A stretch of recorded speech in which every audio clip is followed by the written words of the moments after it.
The moment she walked down the aisle, I felt something in my stomach twist.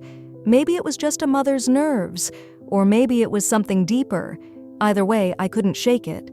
My daughter, Lily, looked beautiful, radiant even, the kind of bride who made everyone turn their heads, but behind her smile, I saw something that only a mother would notice. A hesitation, a flicker of doubt. Her groom, Jason, stood at the altar, tall, handsome, every bit the charming young man he'd always presented himself to be. He was polite, said all the right words, had a firm handshake, and treated everyone like he was born to be admired. But that was just it. He loved to be admired. He craved it. I used to think maybe I was being too protective. After all, Lily was 27, smart, independent, and kind. She'd been through heartbreak before I wanted her to finally have peace. When Jason came along, he swept her off her feet. Flowers, compliments, grand gestures, he made her feel seen. But over time, those grand gestures turned into control. He'd say things like, "You don't need to wear that. It's too revealing." Or, "I don't like when you hang out with your coworkers so much." And Lily, ever the peacemaker, would nod and change quietly. The night before the wedding, she came to my room, pale as a ghost. "Mom," she whispered, sitting on the edge of my bed, "I don't think I can do this."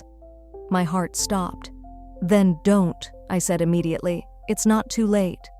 But she shook her head.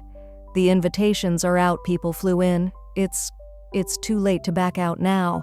I wanted to tell her it's never too late to walk away from something wrong, but her father had just spent our savings on the reception, and I saw the exhaustion in her eyes.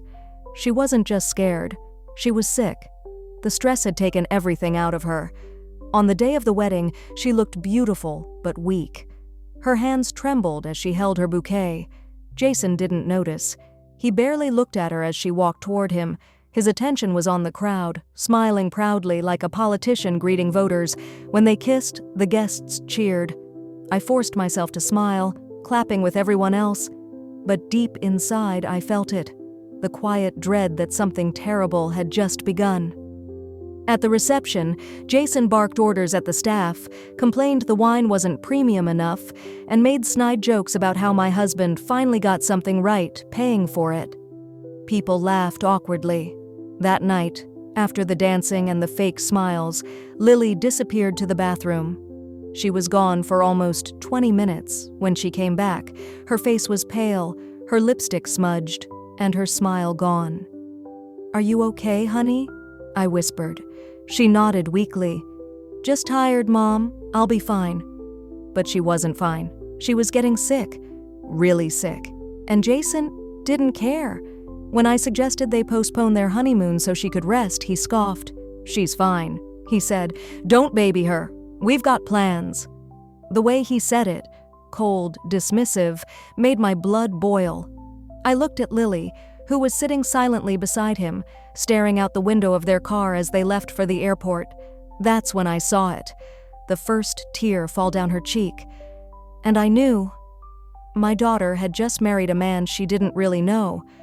But what I didn't know then was that within 24 hours, my husband would come face to face with Jason's true nature, and everything would explode. Tell me your reaction in the comments. Hit like and subscribe so you're here when part 2 drops.